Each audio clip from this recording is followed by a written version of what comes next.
জুলুম, কত অত্যাচার, কত নির্যাতন, এটা সম্পর্কে আমরা সবই জানি।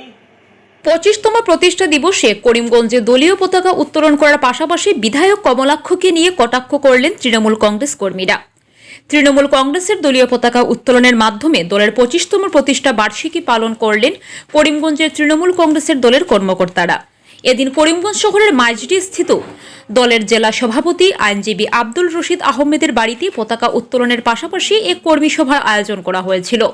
এই সভায় উপস্থিত ছিলেন তৃণমূল কংগ্রেসের প্রদেশ কমিটির সদস্য তথা করিমগঞ্জ লোকসভা আসনের মনোনয়ন প্রত্যাশী বদরুল ইসলাম বড়ভূইয়া।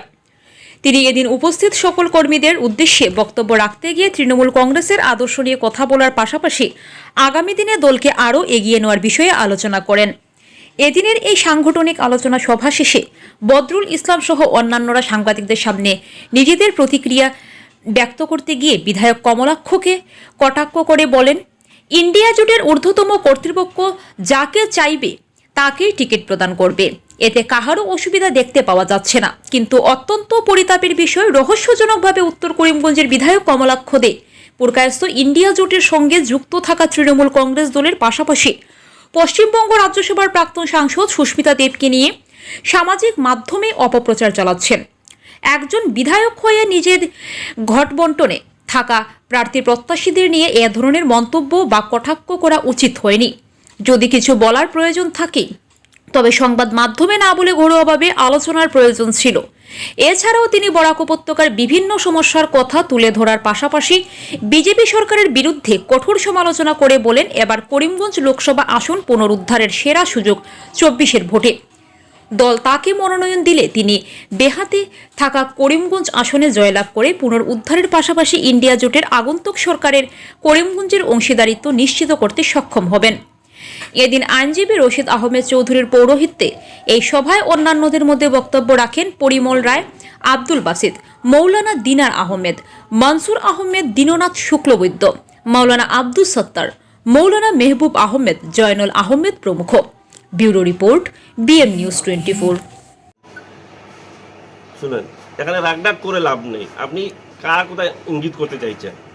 আপনি কমলাক্ষের মধ্যে প্রকাশের কথা বলতে চাইছেন। দেখুন, উনিও আমাদের বরাকের এক সম্পদ, ওনাকে আমরা সম্মান করি, তিনি আমাদের সিনিয়র।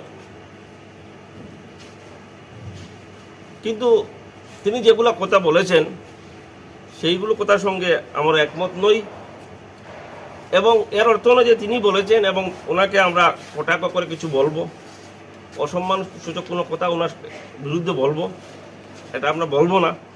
তবে আমি ওনাকে আহ্বান করতে চাই যে আমরা জোটের ধর্ম পালন করা উচিত। আমরা কোনো দলকে বা কাউকে অবজ্ঞা করা কোনো অবস্থাতেই উচিত নয়। হ্যাঁ, আমাদের মধ্যে যদি কোনো দাবি দেওয়া নিয়ে, কোনো সমঝোতা নিয়ে কোনো বিরোধ দেখা দেয়, তো ওটা আমরা ইন্টারনালি সলভ করতে পারি। প্রকাশ্যে এসে, প্রেসে এসে একজন আরেকজনকে বলবে, একদল আরেকদলের বিরুদ্ধে বলবে, কটাক্ষ করবে, আমি এই রীতিতে, এই অনুশাসনে আমি বিশ্বাস করি না। আমি বিশ্বাস করি যে সর্বাবস্থায় আমাদের ইন্ডিয়া জোটের লক্ষ্য, ইন্ডিয়া জোটের উদ্দেশ্যকে বাস্তবায়িত করতে হবে, এবং সেক্ষেত্রে সকল ধরনের ত্যাগ বা স্যাক্রিফাইস আমাদেরকে করতে হবে। তো আপনি এটাই বলতে চাইছেন যে ওনার মন্তব্য লোকসভা নির্বাচনে কোনো প্রভাব পড়বে না? জুলুম, কত অত্যাচার, কত নির্যাতন, এটা সম্পর্কে আমরা সবই জানি। মাননীয় মমতা ব্যানার্জি, ওনার শরীরের কোনো একটা অংশ নেই যেখানে আঘাতের কোনো বা ক্ষতের কোনো দাগ পাওয়া যাবে না, এরকম কোনো শরীরের কোনো অঙ্গ নেই। এত ক্ষতবিক্ষত হয়ে উনি কিন্তু ওনার সাহস, ওনার সূর্য তিনি হারাননি, সংগ্রাম করেছেন। অনেক নেতা বর্তমানে জেলে রয়েছেন, বেশিরভাগ নেতার বিরুদ্ধে ইডি সহ ভারতবর্ষের অন্যান্য সাংবিধানিক যে সমস্ত প্রতিষ্ঠান সকল রয়েছে, সেই সমস্ত প্রতিষ্ঠানকে কাজে লাগিয়ে এই দলকে নিঃশেষ করার, শেষ করে দেওয়ার ষড়যন্ত্র চলছে। কিন্তু যার মানুষের মনকে শাসন করার ক্ষমতা তারও নেই।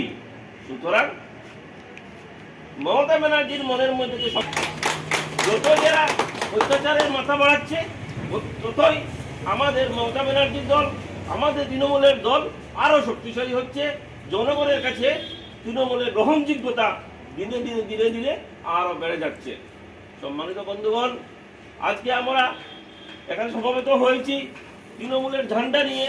আমরা প্রথমে যখন এসেছিলাম, শুরু করেছিলাম কাজ ওখানে, তখন ওখানে মানুষদেরকে পাশে পাইনি। কিন্তু আজকে যেভাবে করিমগঞ্জের মানুষ আমাদেরকে সহযোগিতা করছে, যেভাবে এগিয়ে এসেছে, যেভাবে সহযোগিতা করছে, আমি সবাইকে অত্যন্ত ধন্যবাদ এবং অন্তরের অন্তঃস্থল থেকে কৃতজ্ঞতা জ্ঞাপন করছি। সম্মানিত বন্ধুগণ, আমার মনে যেটা আজকে যে জিনিসটা আমাকে উৎসাহিত করছে, যে সেই দিন হয়তো আর বাকি নেই, যে পশ্চিমবঙ্গে যে তৃণমূলের ঝড়, সেই ঝড়ে আসামের আরো ভিন্ন অঞ্চলে যে তৃণমূলের ফুল, তৃণমূলের ঘাস ফুল প্রস্ফুটিত হবে। আমার চোখে, আমার অন্তর্দৃষ্টিতে দেখছি যে আমি